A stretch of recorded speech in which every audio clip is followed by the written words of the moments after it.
So I'm going to teach you how to use some concepts that make video games very addicting and how to use them to make studying addicting, because this is exactly what I did. So I used to hate studying back in like the IGCSE days, back in like 2015. I used to hate studying so much. For example, I was in every single subject. I was in the lowest level in maths and I would still fail tests. And I would hate studying so much that I wouldn't even study for the retest and I would continue to fail them. But luckily I came back. Within like a year, I got to the point where I loved maths so much that I would literally not want to go to sleep because I was having so much fun studying maths in my bed. I was so excited. Like, in a video game, you're like, oh, one more game, bro, one more game. I was literally like, oh, one more chapter, bro, one more chapter. And I can teach you exactly how to do that. It's very simple. Because, look, I've seen videos online where they say, like, here's how to trick your brain to enjoy studying. And all of them say the same thing. They say dopamine detox. They say, look, stop playing video games, stop going on the hub, stop doing all this stuff, and you will automatically start to love studying. And to be honest, it is not that simple at all, because here's the thing. I was addicted to studying, and at the same time, I was addicted to video games, specifically Counter-Strike. I was addicted to the hub. I'm talking daily sessions. I was addicted to a bunch of shit during that period, and I still loved studying because they're separate things. Sure, dopamine detox might help you, but I'm going to teach you how to get to the source and actually enjoy studying. Okay, so the first thing you need to understand is why are video games so addicting? Well, because the developers have literally designed these video games to be super addicting. They know how your brain works and they know how to reward you in such a way to keep you addicted. So specifically, they take advantage of a molecule called dopamine. And they make it so you get these instant positive rewards in video games, which give you that hit of dopamine, which makes you continue on the pursuit of that video game and literally get addicted. So for example, in Counter-Strike, you would run onto the field and you would like shoot, like, and you would get a kill. And it was literally so addicting to get that kill, bro. I remember like in my peripheral vision, I would literally see like my name highlighted slightly in a different color to the other kills. And it would make me like secrete dopamine, like, and it would literally be so addicting. So that's how video games do it. They design it to like be super addicting. You know how you get like different rewards, like triple kill, double kill. Every time that happens, it literally releases dopamine in your brain, which makes you continue on that pursuit and get addicted to it. So if we can take advantage of this and do it in studying, we can get the same effects. Because here's the problem. We don't get rewards when we're studying till after the studying session is done. So we're like, okay, bro, you get rewarded when you finish the exam. You walk out of the exam hall and you feel so good. Or you're like, okay, bro, I'm going to study for 2 hours today. And you sit down and you study for 2 hours. Then you get rewarded at the end of the study session. Why don't we bring those rewards into the study session itself? So instead of getting that triple kill reward after you're done with the studying session, how about we get those triple kills during the study session? The more we can get in there, the better. And I'm not going to teach you those tactics that I see online.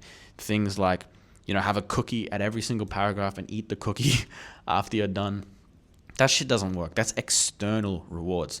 I'm going to teach you how to literally get into your mind and change your approach so that you can reward yourself during the session, because it's actually very, very simple. It just takes advantage of some simple human psychology. So Andrew Huberman, he talks about this thing where you reward yourself from the process itself and not from the outcome. And it's kind of related to that I want to explain, because the problem is you're telling yourself like, oh, bro, So the answer is curiosity. Here's how we can use curiosity and what's called curiosity loops to literally give you that triple kill type feeling while you're studying. So one of the drivers of human behavior that I learned, one of the 5 intrinsic drivers, is curiosity.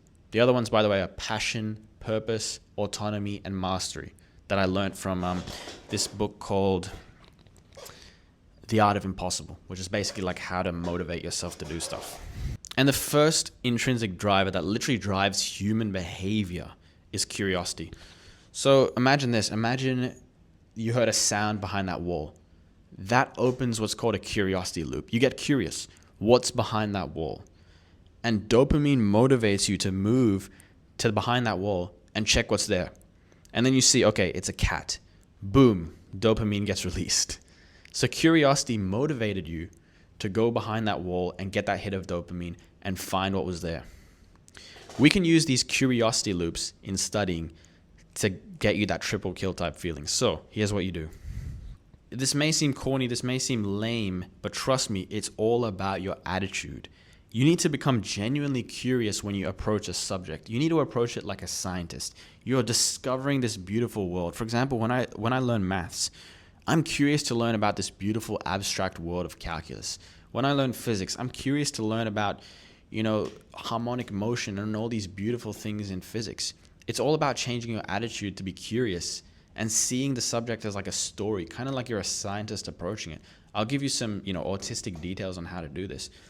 But basically, the problem is, again, like I said, your attitude. It's how you talk to yourself in your own mind. You're probably telling yourself things like, oh, bro, I can't wait till 8 p.m. when I'm done studying. Can't wait till this class is over so I can go home and play video games. Bro, I can't believe I have to study, man. I'm going to fail this exam. Oh, my parents are making me study, man.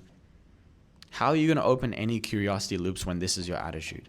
But if instead you had the attitude of like, oh, yeah, calculus, bro. Let's learn this shit. Now, I know it sounds cheesy, like, oh, you can't gaslight yourself to enjoying a subject, but you 100% can. I'm sure you've reached a point where you kind of like, you hated a certain thing, and then suddenly you loved it. Like, I remember I used to hate learning languages. Like, I was like, bro, I hate learning languages. But then I started finding the interesting things within that language, and I suddenly got hooked, and I went from hating it, like, oh, bro, I don't want to go to Spanish class again, to suddenly I was like, oh, shit, I'm curious about Spanish. I want to learn more about it. So instead of focusing on the outcome, like I hope I could get good grades, I hope this study session is done, focus on what you're genuinely curious about in the subject. And trust me, if you try really hard, you can find shit. There is nothing inherently wrong with a subject that makes you unable to actually be curious about it. You might think, oh bro, but I hate maths. Maths sucks. I'm not a maths person. It's simply because you've never tried. If you genuinely try to look for something you're curious about in maths and approach it with that kind of attitude, that scientist mentality, you 100% can find things that you enjoy about it. So when you approach the subject with curiosity, you begin to open curiosity loops. Let's say you approach the calculus chapter. You're like, oh, okay, this part looks interesting. I want to learn like how this so-called, L'Hopital's principle works. And you have some curiosity with that rule. And you try to like read that section of the chapter to try to close that curiosity loop and answer that curiosity, that question you have in your mind. Bonus tip on this also is see the subject as a story. Because maths is literally a story. Like it was like, 2,000 years ago, some guy made a line in the sand and boom, numbers were invented. And then, 200 years ago, a guy invented imaginary numbers and it was useless until 100 years ago, they found a use for it in physics, that type of thing. Maths is a story. There's different characters in it that are discovering different things. So when you approach your subject as a story, stories are inherently curiosity loops because it's like it starts with some kind of stakes. It's like, okay, the protagonist is trying to discover this thing. And then there's a climax. Oh, he's, gonna come to the conclusion and then he figures it out. So when you see subjects as stories, you start to see all these curiosity loops open within it. And you start to discover the story and learn it like a book, like a novel. And as you go deeper and deeper into the subject and you start to learn more, you open new paths of curiosity. And that's when you get triple kills left, right, and center. And you get addicted. Trust me, bro. You reach what I like to call like a hook point. You reach this point when you're learning a subject where it hooks you. When I first start learning a subject, it's boring and I'm like, oh, bro, my brain hurty. But after you get into the subject a bit more, it hooks you. It grabs you. It's like when you're watching a Netflix show and someone tells you, bro, just give it 3 episodes and you'll start to like it. And then you get hooked into that Netflix show. It's kind of like that. It's like, oh, bro, calculus, give it 2 chapters and you get hooked into it. So be patient and wait for that hook point. And trust me, your curiosity will open. You'll discover a brand new world that's exciting to explore. And you can do this with any subject. I did it with maths, physics, biology, business law, principles of finance, all these bullshit subjects. I learned to reach this hook point.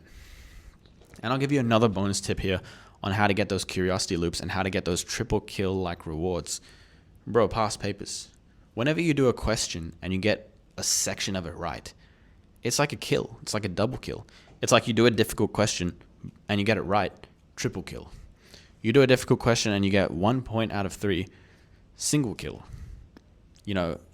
AC 130 inbound.